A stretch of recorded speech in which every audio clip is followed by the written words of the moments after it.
Bien. Y ustedes van a ser mis víctimas.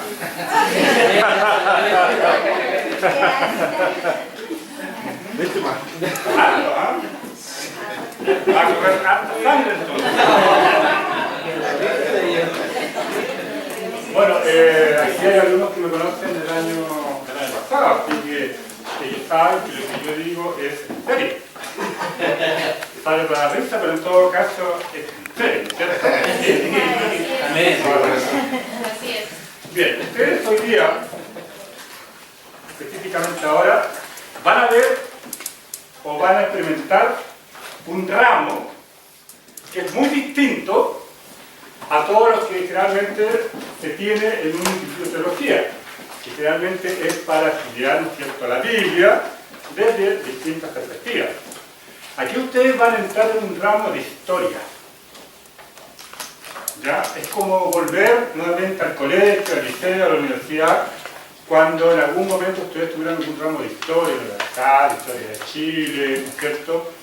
Y en este caso sí tiene un componente muy especial, porque esta historia de Chile tiene actores fundamentales, que son los evangélicos.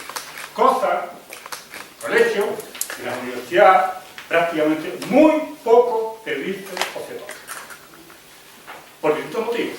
Incluso hasta con cierta saña, se puede decir, de no entregar antecedentes de la importancia que han tenido los evangélicos en la historia de nuestro país. Y la verdad las cosas que uno hasta se sorprende de lo que realmente ha sido el aporte evangélico a nuestra historia. Esta historia está vinculada al siglo XIX. ¿Ya? Generalmente, cuando se le habla al evangélico, dime algo de la historia pasada, aparece un personaje. Juan Bautista Cano, que gracias a su apellido, a nosotros nos dicen simpáticamente Cano. ¿Sí? Yo creo que esa historia es de todos conocida, aunque no sé qué tanto. Vamos a profundizar mucho más en la vida de este hombre. Incluso para algunos evangélicos, hasta que cuando le dicen Canuto, le da como que vergüenza, se enojan que nos digan Canuto. Sin embargo, cuando uno estudia la historia de Juan Canut de Pont, más que sentirnos tal vez ofendidos porque no digan Canuto, tenemos que sentirnos orgullosos que nos sigan diciendo Canuto por la vida de este hombre, ¿ya? Y eso por supuesto lo vamos a ver en su momento. Finalmente, el sistema que yo tengo de trabajar es entregarles todo el material al primer día, pero eso no es todo. También yo voy a entregar información, conocimiento, así que ustedes van anotando. Yo no soy de clases tan descriptivas, están anotando en el pizarrón, porque como todos ustedes son personas adultas e intelectuales, todos, por algo están aquí, ¿ya? Entonces, obviamente, uno puede interactuar de otra manera, por supuesto, de tal forma para hacer mucho más llana y más positiva esta clase. Lo otro, aquí son dos historias, la historia secular de Chile y la historia de los evangélicos de Chile. Entonces, para que yo no tenga que usar muchos minutos en cuanto a la historia secular, esa historia de Chile que supuestamente nosotros sabemos, entonces por eso que mi énfasis va más a la parte evangélica. Y la historia de Chile, en algunos aspectos sí voy a dar como una introducción de cada proceso histórico. Pero lo ideal, estimados alumnos y alumnas, es que ustedes puedan repasar por esas cosas de la vida, si por accidente se encuentren con un libro de historia de Chile, puedan desempolvarlo, ¿no es cierto? Y leerlo, desde 1810 en adelante. Solamente una lectura. Incluso por internet de repente aparecen resúmenes, ciertos periodos, ¿no es cierto?, de la historia de Chile. Eso, nada más. ¿Ya? De tal manera que a mí me den, no es que yo no sé la historia de Chile, la sé, creo yo, pero me dan oportunidad a mí para tener más minutos para hablar de esta historia.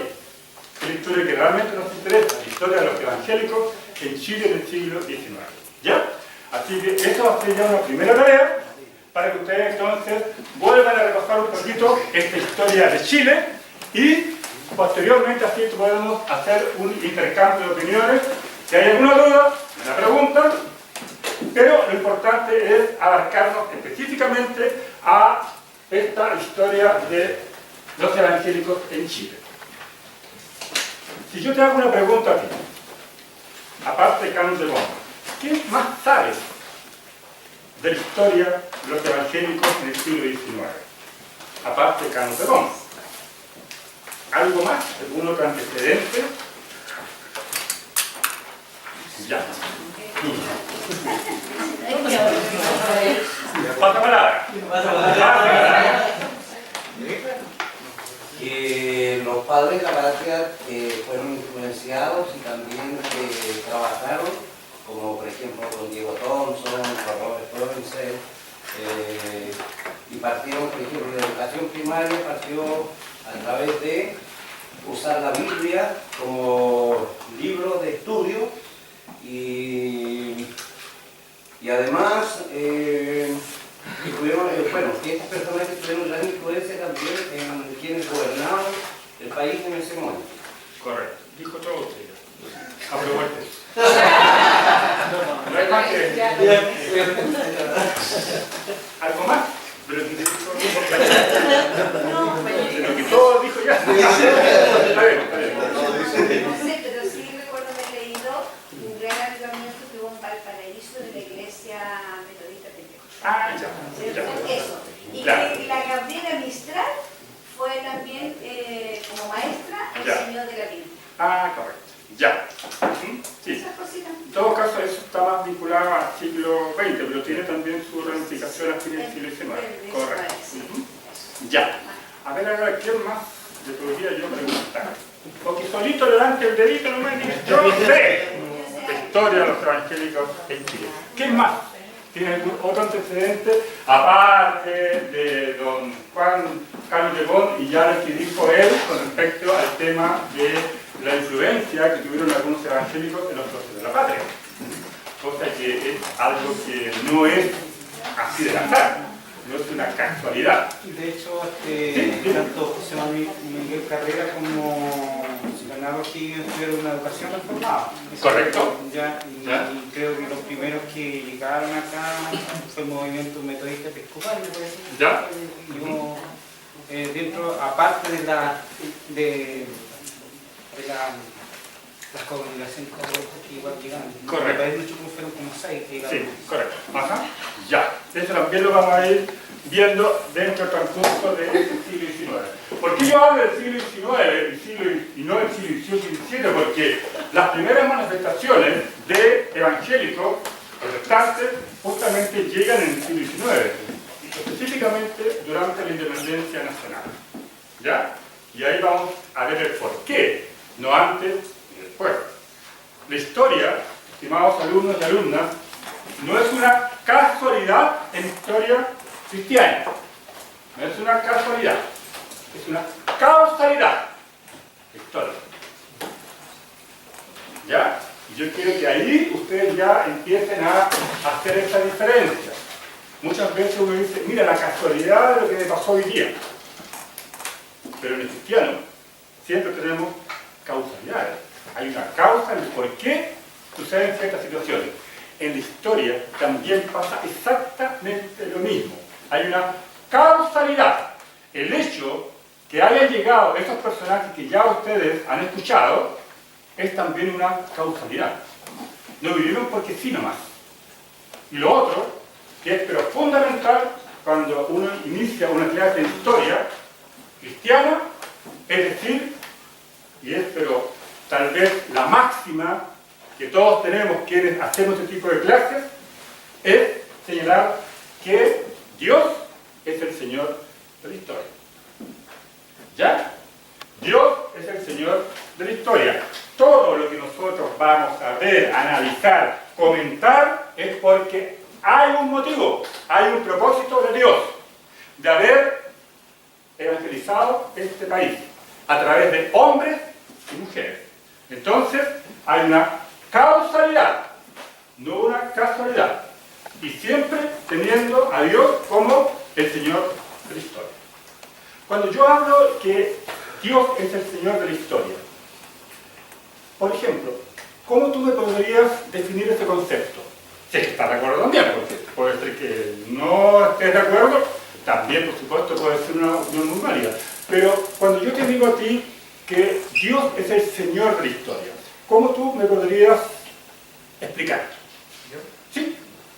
Bueno, hay un salmo que dice que Dios ha hecho todo lo que le ha placido y que Correcto. sus planes de cierta forma estaban premeditados desde antes de la creación, por lo Ya. cual dentro de lo que Él, digamos, se propuso, todo eso ha concluido. Entonces, Correcto. digamos, todos los sucesos históricos de cierta forma son parte de su voluntad.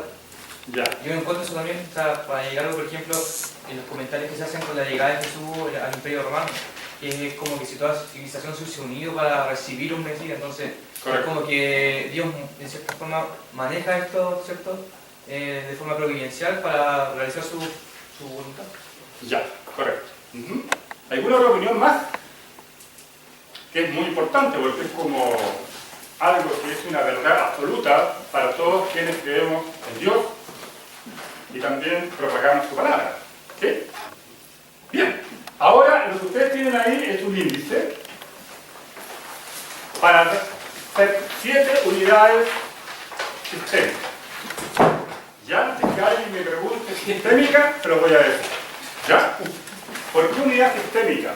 Porque este es un desarrollo que se va dando con el tiempo. ¿Ya? Una unidad me permite apoyar una segunda unidad, una tercera unidad, una cuarta unidad. Igual como un sistema que va interrelacionado uno con otro. Por eso se llama unidad sistémica. ¿Ya? ¿Me entendieron bien el término? ¿No es cierto? Es decir, la primera unidad me va a servir para explicar la segunda, tercera, séptima unidad. ¿Ya? Y ahí ustedes justamente tienen los temas que va a tratar cada una de estas unidades. En la página número 7 tenemos por qué es recomendable conocer la historia de los evangélicos en Chile. Ahí está la justificación, por qué se hace este curso en este instituto. Tiene una justificación propia desde el punto de vista, en cierta manera, empírica. ¿Por qué es importante hacer este curso para la formación integral de ustedes como hijos de Dios? ¿Ya? Al cual ustedes lo pueden leer en su respectivo hogar. Viene un objetivo global, hay un objetivo específico, porque toda asignatura tiene un objetivo general particular, ¿no es cierto? Hay una extensión cronológica, ¿no es cierto?, que va de marzo a julio, y aquí viene la parte más desagradable, muy desagradable para todos. Este instituto está bajo el alero de la CIP, que es una organización internacional que justamente fiscaliza que las materias sean impartidas como corresponde, y además para que los títulos que ustedes saquen de diploma, diplomado y bachillerato tengan una validez legal, cosa que así es. Entonces, ustedes aquí entran a un instituto como cualquier otro instituto que ustedes van a sacar una carrera técnica o profesional. Entonces yo creo que eso también es muy importante. Ustedes acá vienen a estudiar. Y el estudio, lamentablemente, también significa evaluar. Notas. ¿Ya? Y por supuesto que la nota tiene un cierto porcentaje de aprobación y también hay un porcentaje de desaprobación. Esperamos que todos ustedes estén en la primera alternativa. ¿Ya? Yo creo que los otros colegas le habrán dicho, ¿no es cierto?, que hay evaluaciones, que hay que aprobar, porque también se puede reprobar, igual como instituto, colegio, universidad. ¿Ya? Y si no sabían, ahora lo sepan, por medio de este programa. Ya. Evaluación. una primera, segunda o tercera prueba, un trabajo práctico total da un 100% y el porcentaje de aprobación de la asignatura es un 70%. Es otra cosa que también les quiero decir. Si ustedes, por ejemplo, porque la aprobación va del 1 al 100, si ustedes se sacan un 40, algunos dirán, me salvé. Tengo rojo porque, claro, uno siempre piensa que en el colegio del 1 al 7 el 4 era... Ya. Pero lamentablemente les voy a decir que están tremendamente reprobados con un 40%. También están reprobados con un 50%. También reprobados con un 60%. Solamente con un 70% están ya ustedes aprobados. De 70, 80, 90 y bueno. Milagro, cielo. Pero yo les voy a decir que hay algunos alumnos que con mucha oración han logrado y hay opciones.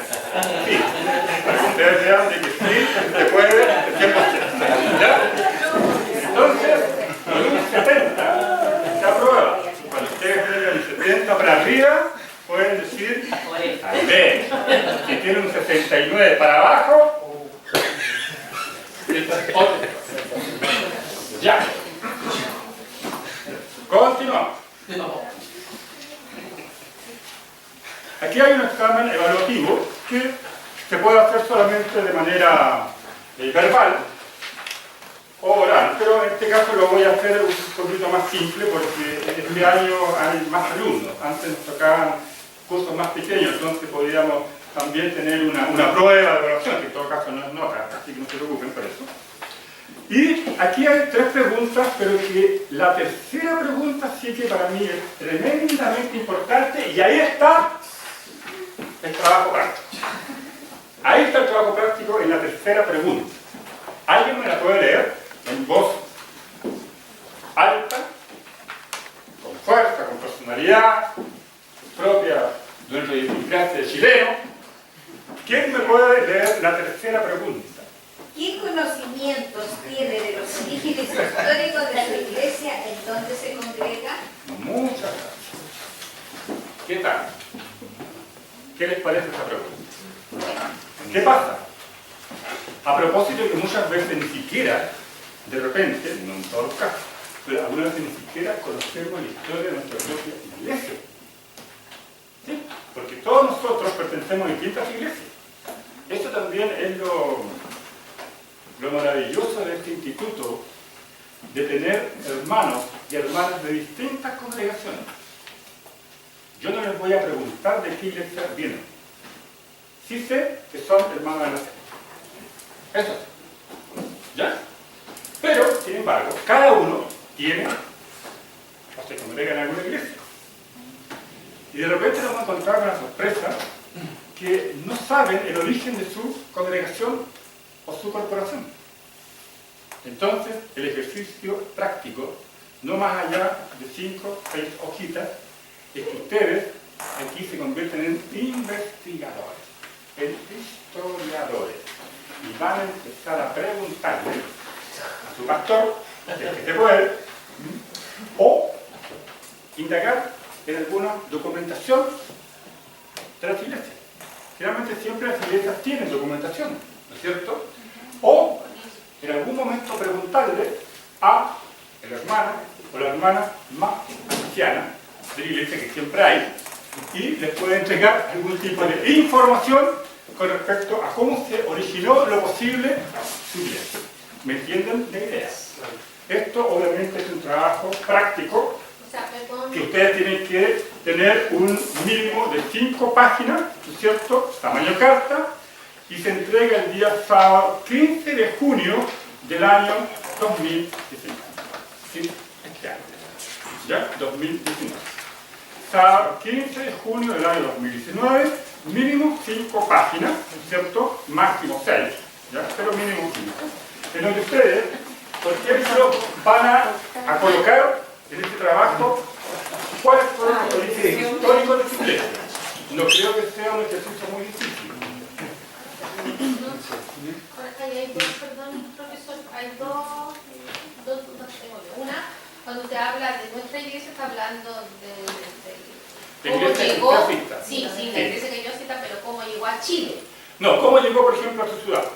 Ah, cómo llegó a Chile. Porque cómo llegó a Chile, eso lo vamos a tratar nosotros, porque puede ser que tal vez sea difícil, o tal vez no lo sepan, ¿ya? Entonces la idea es el origen de la iglesia que ustedes asisten ahora, Curranque, Río Negro, nosotros, ¿ya? Si es que tienen esa información, ¿ya?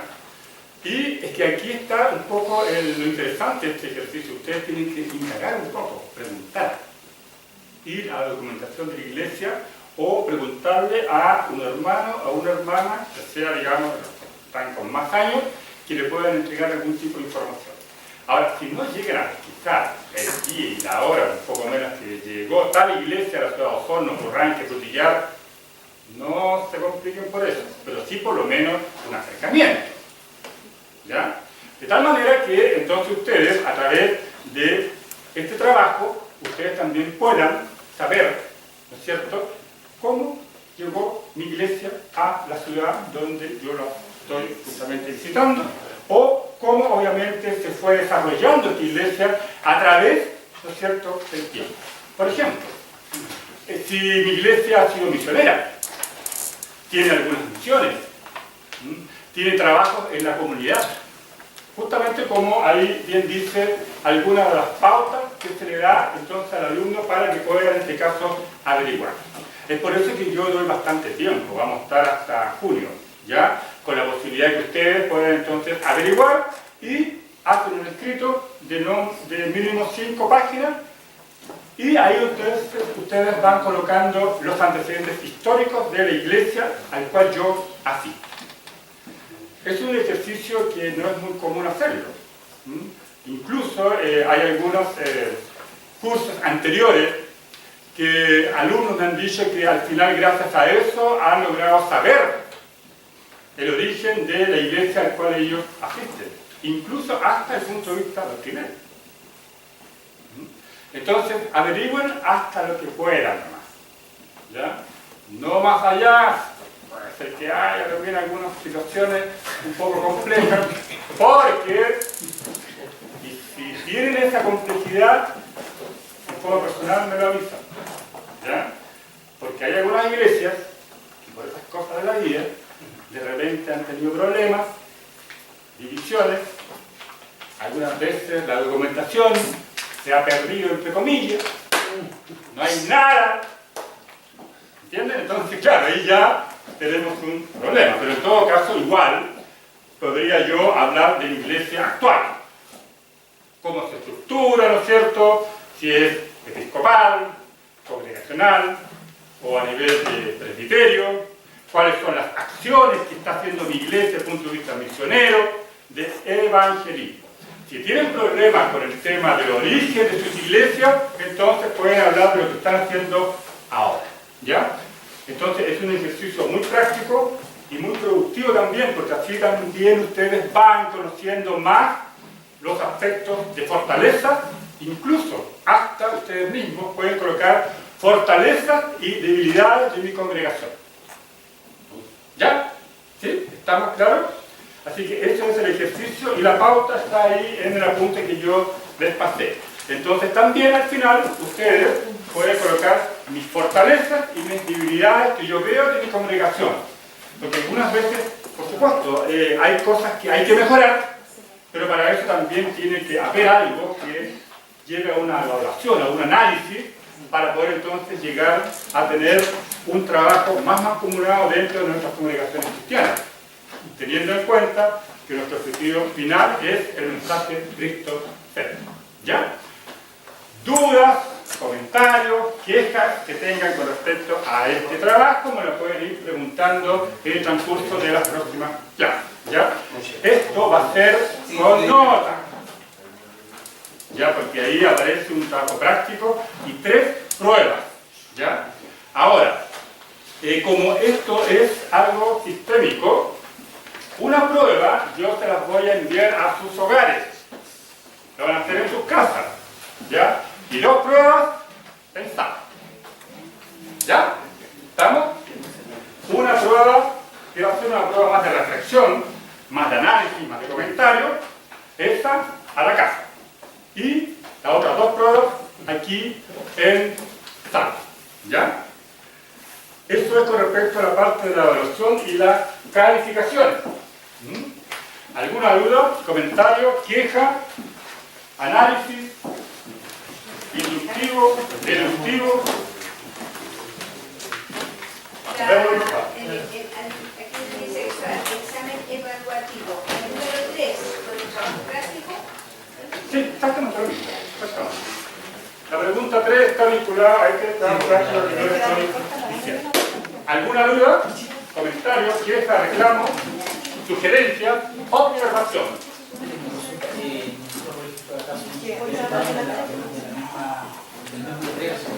¿Ya? Sí, ahí ya podría entonces también hablar de local. Del local.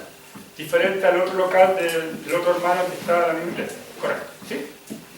Buena esa acotación también, porque puede ser que sean de la misma denominación. ¿Ya? Correcto. ¿Sí?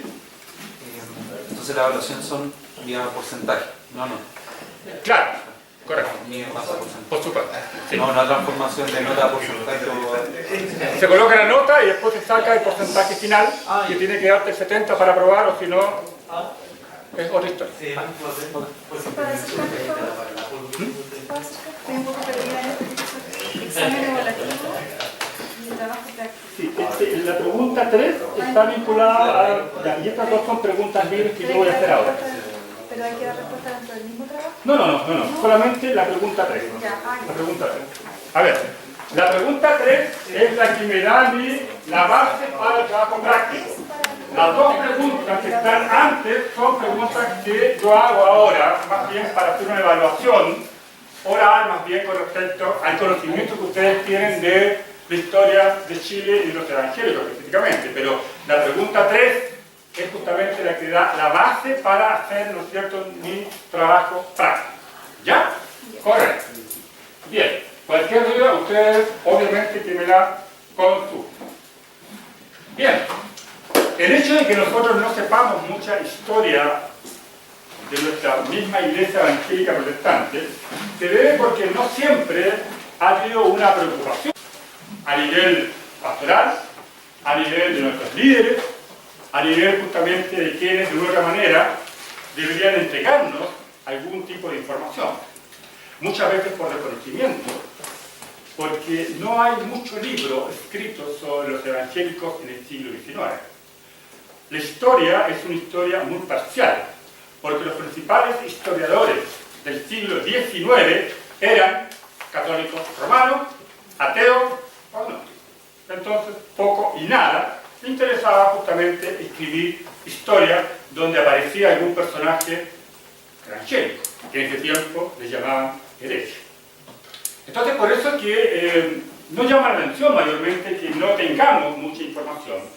Pero a Dios gracias, en los últimos 30-35 años, han habido personas dentro del mundo evangélico protestante que sí han comenzado a investigar, a averiguar sobre la historia de los evangélicos en Chile. Y han aparecido por ahí algunos libros con respecto a este tema.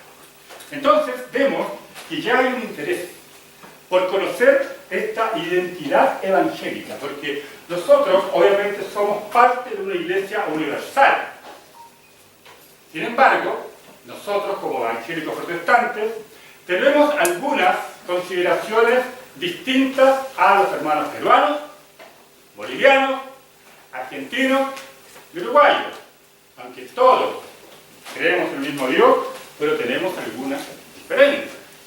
Por ejemplo, una de las cosas que mayormente le llama la atención a los evangélicos de otros países sudamericanos es que acá en Chile se sigue muy rígidamente la abstinencia a beber alcohol.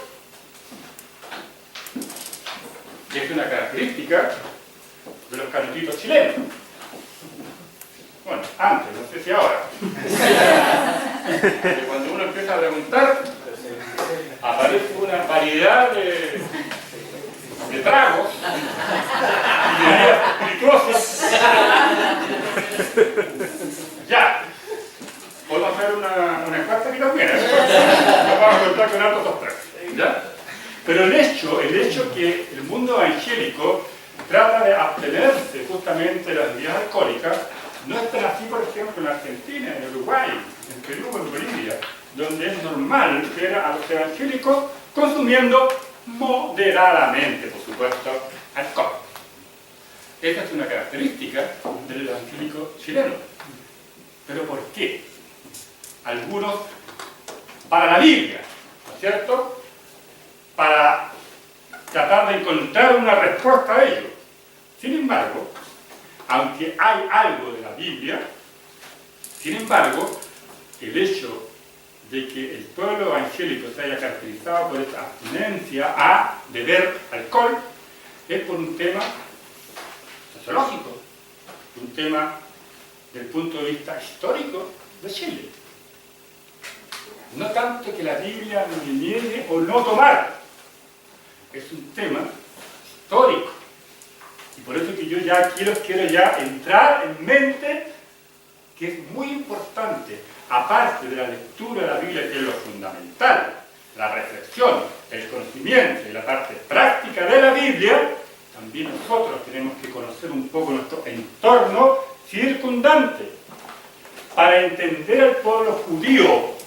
No solamente tenemos que leer lo que dice la Biblia de ese pueblo, sino que muchas veces tenemos que leer libros complementarios. La mentalidad judía o israelita es muy distinta a la nuestra. Por eso que a nosotros algunas veces nos cuesta entender cosas de ellos. ¿Pero por qué? Porque no tenemos un conocimiento de su cosmovisión. Lo mismo pasa con los israelitas si quieren entender a los chilenos. Ellos tienen que estudiar nuestra geografía, nuestro sentido de idiosincrasia, nuestra cultura, nuestra política, en el buen sentido de la palabra, y también la historia. Entonces, por eso es que es importante que cuando muchas veces uno empieza a hablar de la historia de los evangélicos en Chile, uno también tiene que incorporar una serie de factores para ir comprendiendo la realidad más amplia, más integral de lo que es el pueblo evangélico en la historia de este país. Como yo les digo, esta es una característica, ¿no es cierto?, del chileno desde el punto de vista sociológico, de abstenerse a beber. Bueno, y eso es justamente producto de que este país, uno de sus flagelos sociales ha sido el exceso de alcohol. Decíamos, ¿ya? Dice que el chileno sale del mapuche al español, y por ambos lados, bien tentaditos para afinar el codo. Ni por el lado de los mapuches nos salvamos, ni por el lado de los españoles. Entonces, frente a esa realidad, obviamente que llega un momento en el cual la llegada de misioneros norteamericanos en el siglo XIX, al ver ese flagelo social, que era una preocupación también del Estado de Chile, entonces ellos dicen, nos vamos a abstener también nosotros, porque ellos allá en Estados Unidos sí que lo hacían. A una copita de vino, algo, exactamente, ¿ya? Pero al llegar acá a Chile y ver ese flagelo que era el vicio que estaba prácticamente consumiendo a gran parte del pueblo chileno, ellos dijeron, no, acá entonces vamos a tener que tomar una posición muy estricta y decirle a nuestros futuros hermanos de la fe que el vicio del alcohol hay que erradicarlo totalmente, porque era un flagelo social. El chileno no tenía hasta el día de hoy cultura etílica, y eso entonces hizo que los misioneros norteamericanos que llegaron, siglo XIX, entonces tomaran esta posición. ¿Se dan cuenta ustedes que hay un tema sociológico? Hay un tema de la idiosincrasia del chileno. Si posiblemente nosotros hubiésemos tenido esa cultura etílica, no hubiera habido problema. Pero aquí hay un hecho importante. Los misioneros norteamericanos se fijaron, miraron el entorno a donde ellos iban a evangelizar. Y eso obviamente es tal vez un requisito fundamental para toda persona, como en el caso de ustedes que quieren hacer misiones. Si ustedes quieren ir a la India, a China, a Pakistán, lo primero que le van a decir los profesores de los centros teológicos: estudien la cultura de esos países al cual van a ir. Y el misionero norteamericano, sí, estudió.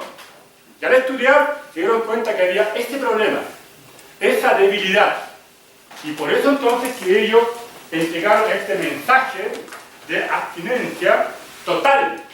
Fíjense ustedes, total en caso de el beber.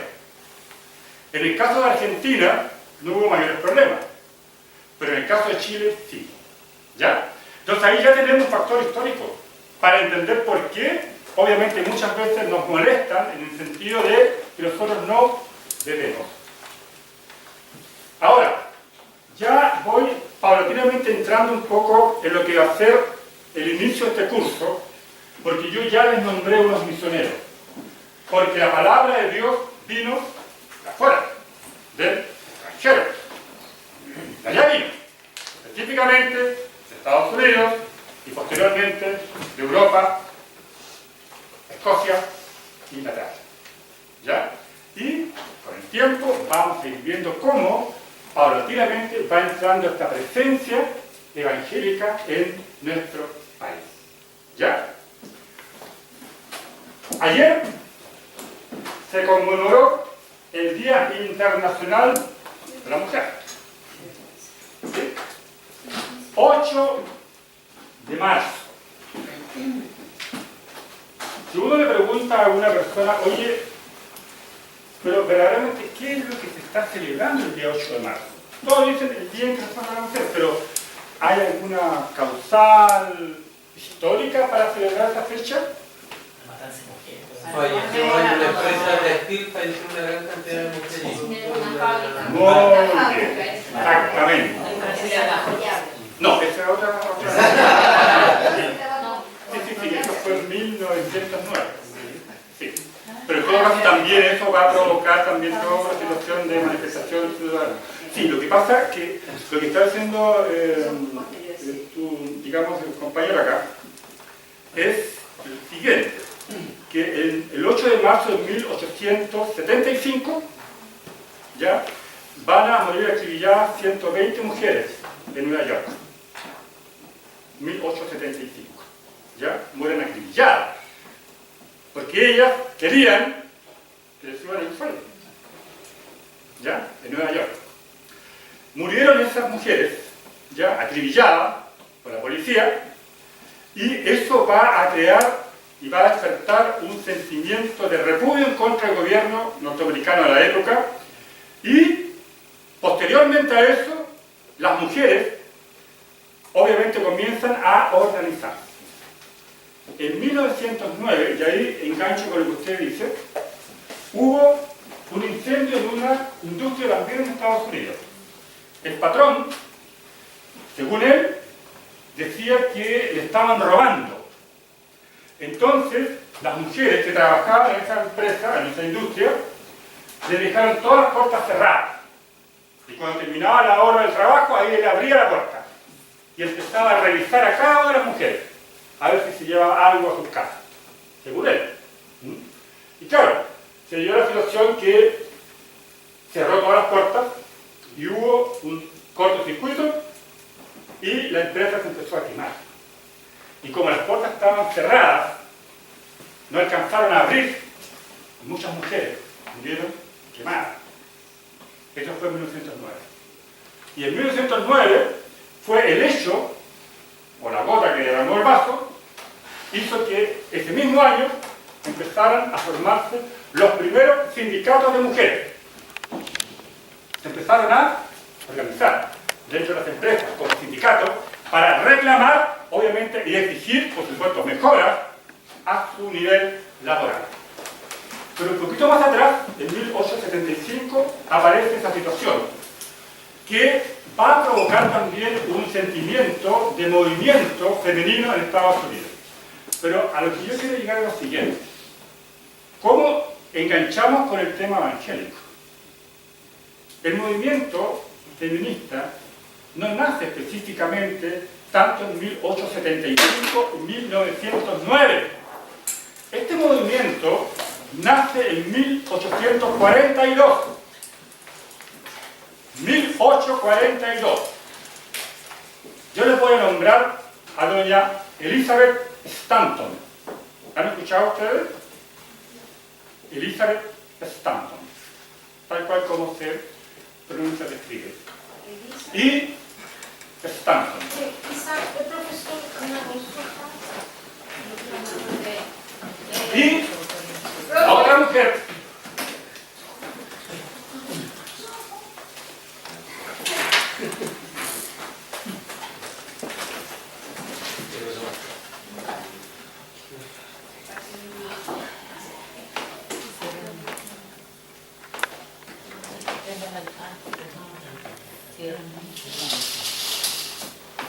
Stanton. Y la otra se llama Susana. Está acompañando mucho el lápiz. ¿Decirlo tengo un rojo? Ya.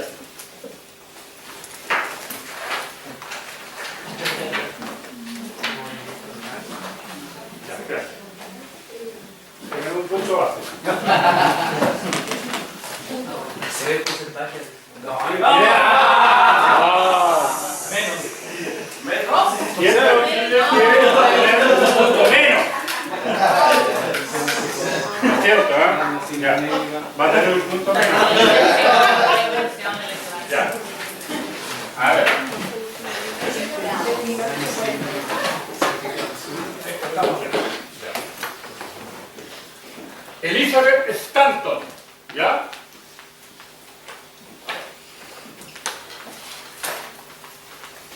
Esta mujer fue la que lideró en 1842 el primer movimiento feminista que se conoce en Estados Unidos. ¿Y por qué nos interesa mucho esta mujer? Ella era evangélica protestante,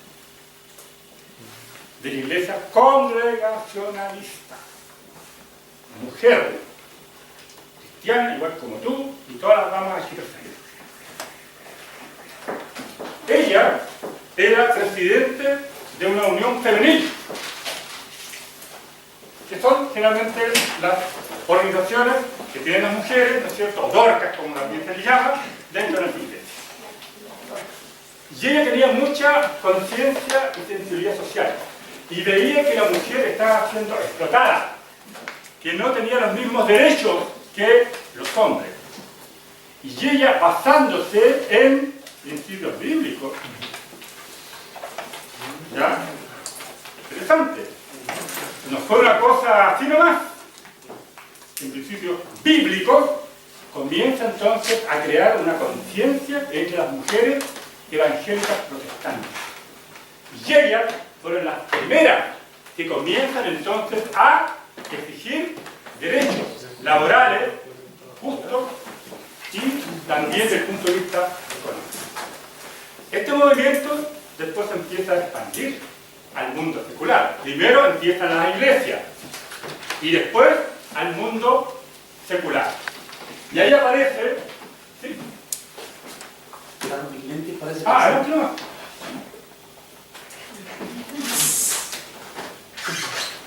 No. No.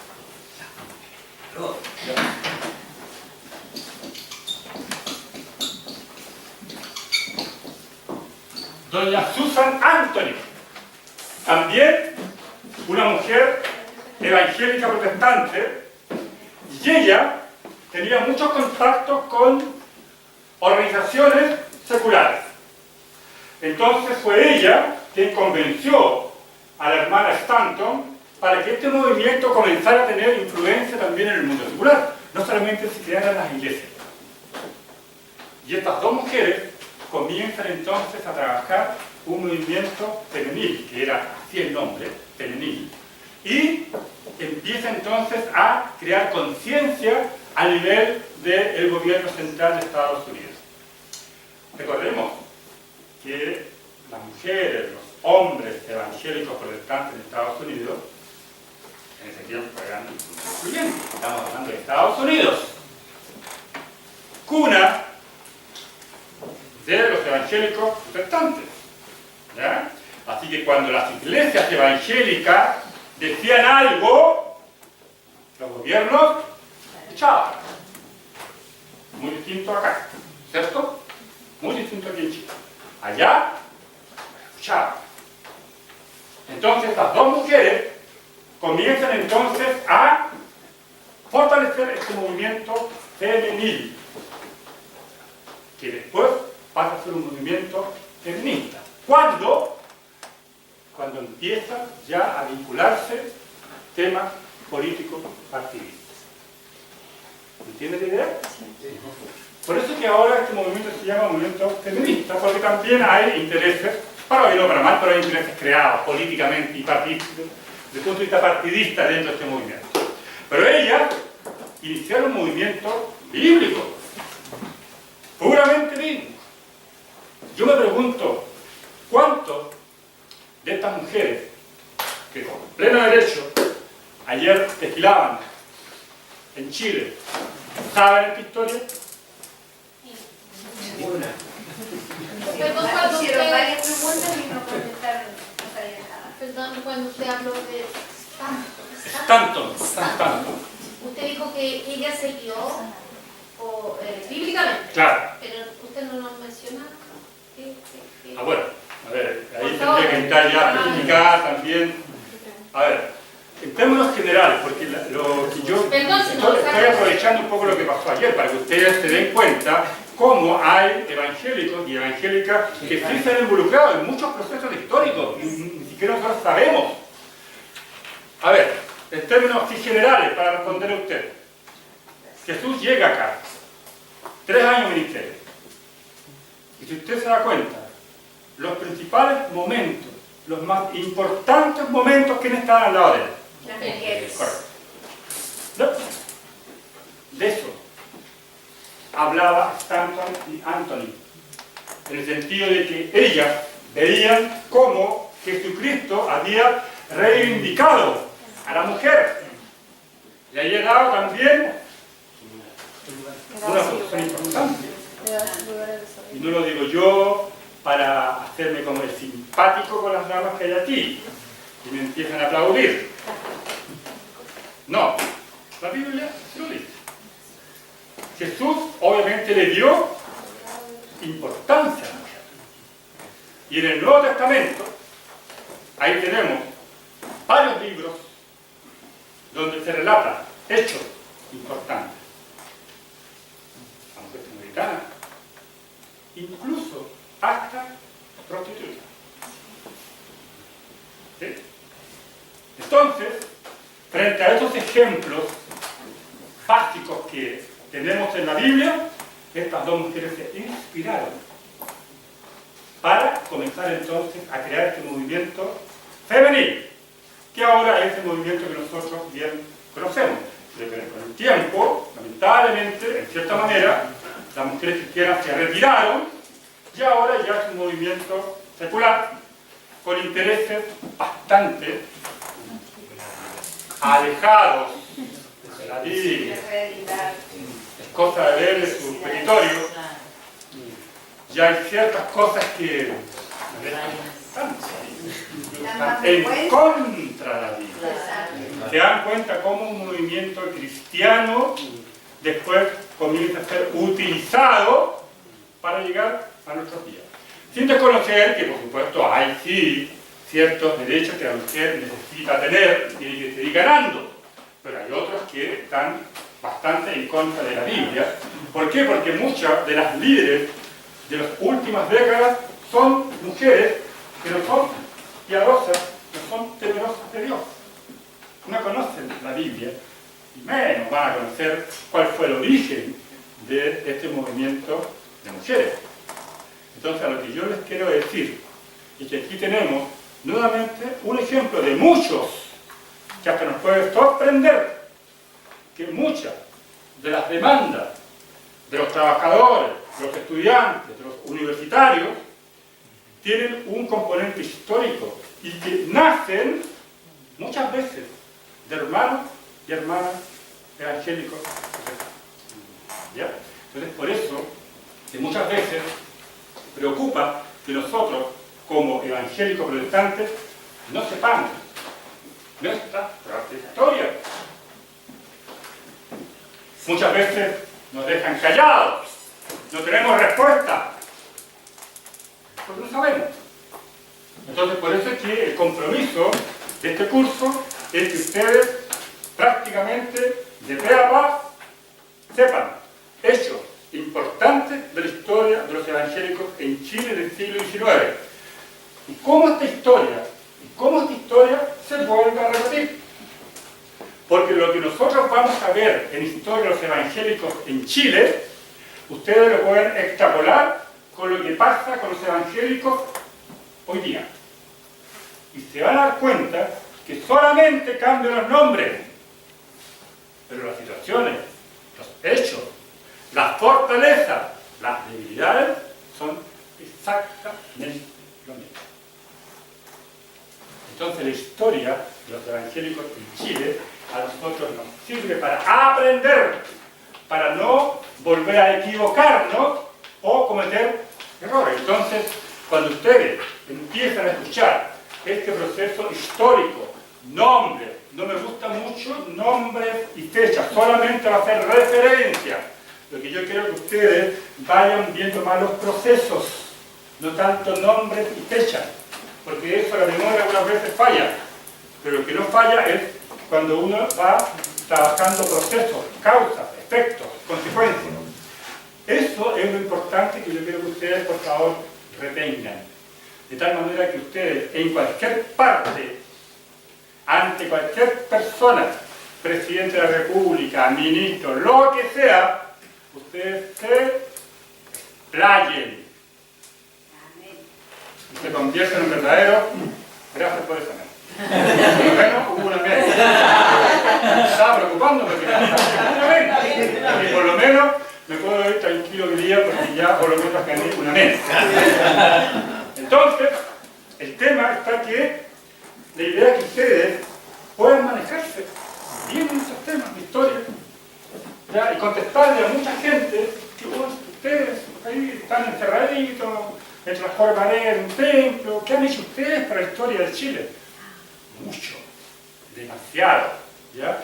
Y ese demasiado es lo que nosotros tenemos que empezar a ir desmenuzando en este curso de historia de los evangélicos en Chile, que es hasta el año del 1899. ¿Por qué? Porque yo quiero entrar a explicar bien el siglo XIX. Podemos también trabajar el siglo XX, pero ya eso sería abrir demasiado el abanico, van a tener mucha información y posiblemente se les puede ir. Entonces, preferible mejor trabajar algo más específico de lo que fue el origen y consolidación de los evangélicos acá en nuestro país.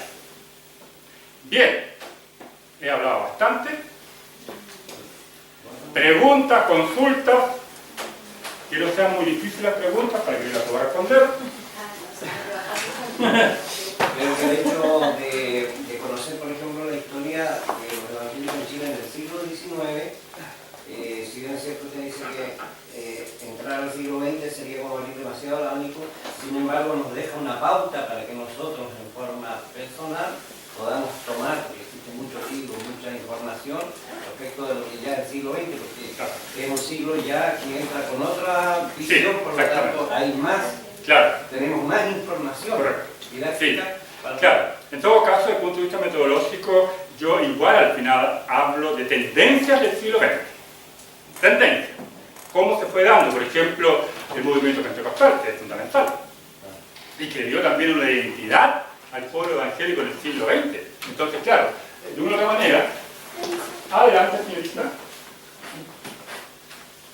Vamos a tener un momento musical. Qué bueno, excelente. Entonces, sí, no, en todo caso, igual al final del curso vamos a hablar también un poco del siglo XX y cuál es la tendencia que se va a ir marcando a través del tiempo, ¿ya?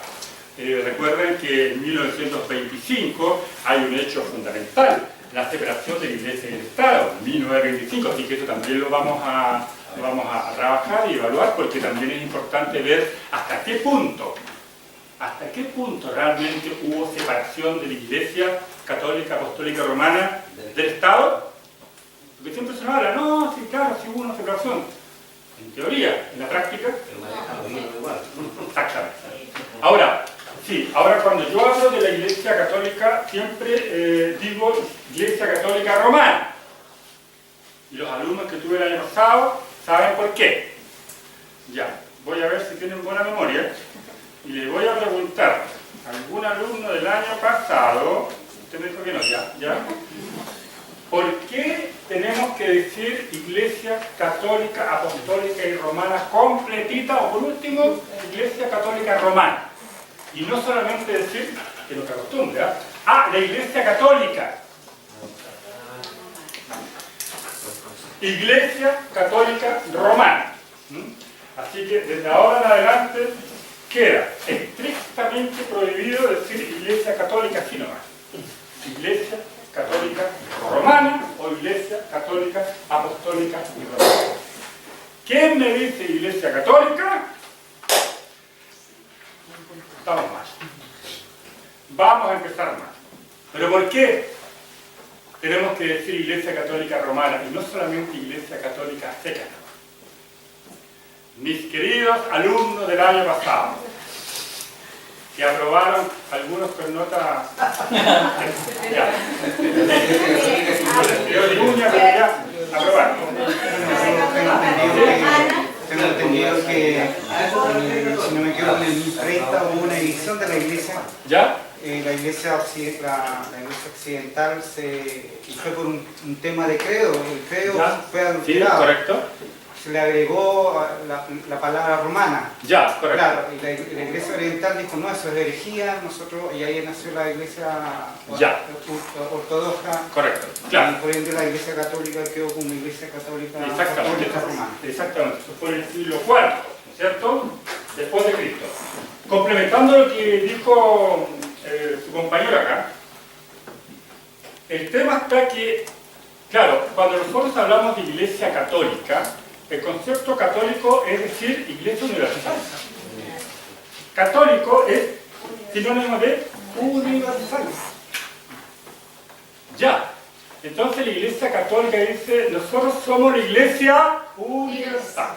Como que diciendo que ellos son los únicos, legales. Y los demás, pura falsificación no. Y entonces estamos nosotros.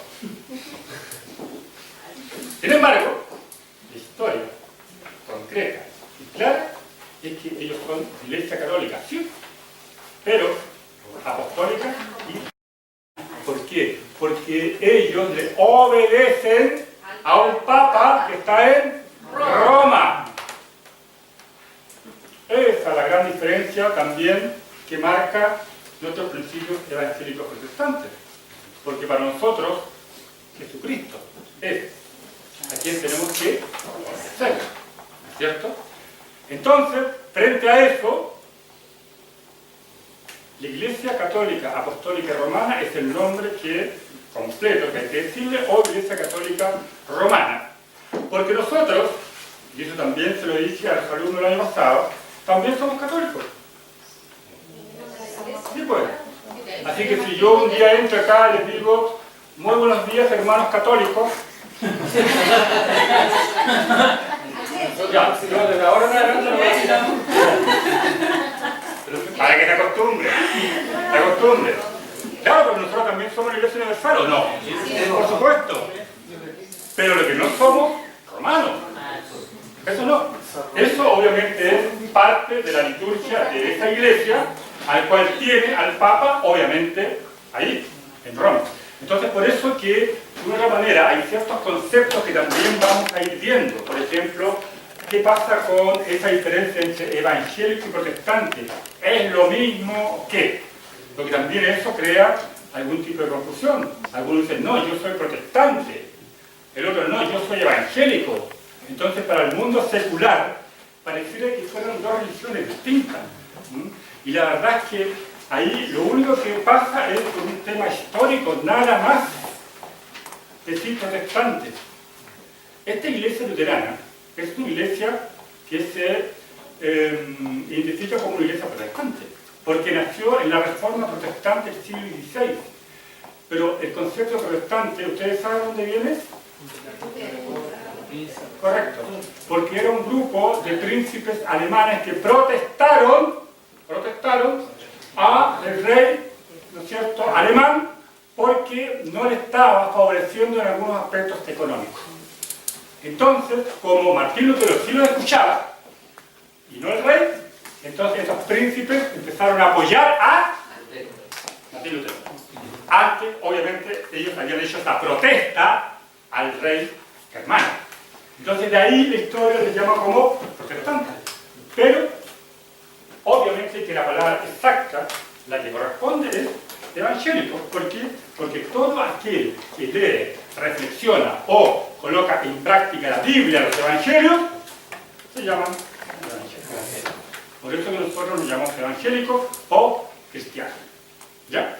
¿Me parece que tú querías hacer una consulta? Sí, o sea, una acotación, creo que como que ya lo avanzó un poco, que yo en un estudio entendía que nuestra situación como de doctrina cristiana actual, como lo que compartimos acá, tiene una parte católica, evangélica y reformada. De hecho, eso lo escuché de Arce Sproul, que decía que nosotros en cierta forma como cristianos evangélicos hoy sí somos católicos en tema doctrinal porque compartimos como creencias que son como bases, como el carácter de Dios. Correcto. Sí. Después ya la separación, digamos, que hubo entre los romanos en el aspecto evangélico, pero luego cuando se va un poco más allá en el tema reformado, cuando ya se aplican, no sé, la doctrina de la gracia o lo que se acogió en el tema reformado con el calvinismo. Correcto.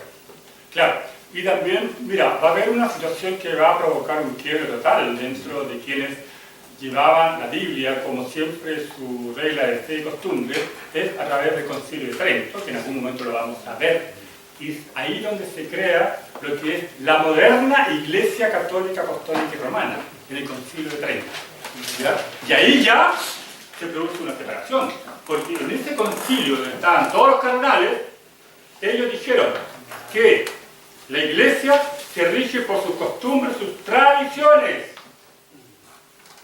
Y la Biblia, complementa nomás. ¿Sí? Mientras que Jesucristo claramente ha señalado, nosotros no nos podemos guiar por tradiciones y costumbres, sino por la palabra bíblica. Entonces, en ese punto es donde se produce esa separación, y ahí es donde empieza a aparecer la famosa iglesia peregrina, que es la iglesia de aquellos que no querían entrar en la iglesia católica, apostólica y romana. Hubieron grupos, aunque minoritarios, pero había grupos de gente bíblica que siguió esta línea, que es la línea que tenemos nosotros actualmente los evangélicos. ¿Ya? Así que ahí también hay un punto que vamos a estudiar, porque cuando vienen los misioneros norteamericanos acá a Chile, ellos también traían muy claro todo lo que era la influencia de la Reforma Protestante. Es decir, la Biblia como la principal regla de fe, dejando de lado las tradiciones, las costumbres propias de la Iglesia Católica. Si ustedes, por ejemplo, leen los libros apócrifos, ¿lo han leído ustedes? Ahí está toda la tradición católica, de la adoración de los santos, de las fichas, de las procesiones, están todo ahí, en estos libros apócrifos, ¿ya? Que no son los libros que están dentro, obviamente, de nuestra Biblia cristiana. Entonces, también vamos a ver este punto para que nosotros vayamos entendiendo por qué, ¿no es cierto?, entra fuertemente el concepto cristocéntrico en las iglesias evangélicas del siglo XIX, que comienzan a formarse, ¿ya? Y esta rica herencia evangélica va a ser la que se va a continuar en el siglo XX y en el siglo, en este caso, XXI. Bien, ya estamos en la hora. Oye, yo te tengo loco con el tema del paseo. Te tengo loco con el tema del paseo, que yo...